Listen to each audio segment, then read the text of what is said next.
Hero আলমের গায়ে মারধর, পুরো মেরে তক্তা বানিয়ে দিল হিরো আলমকে।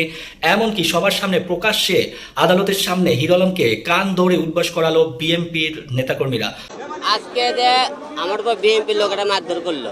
সো মূল কাহিনী, এর পিছনে মূল কাহিনী হচ্ছে হিরো আলম রিজভী তার নামে একটা মামলা করে হিরো আলম।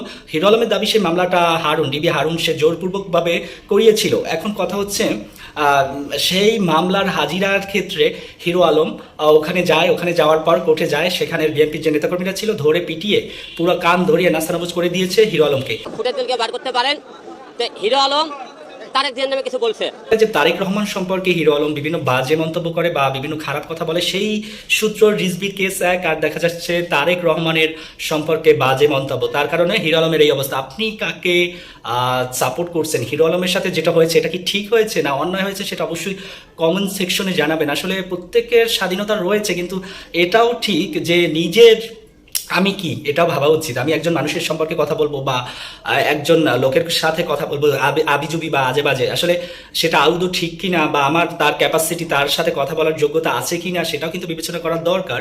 যাই হোক, আমরা বরাবর দেখেছি হিরো আলম কাউকে মানে না। সে শেখ হাসিনা কেন সবাই সম্পর্কেই কথা বলে।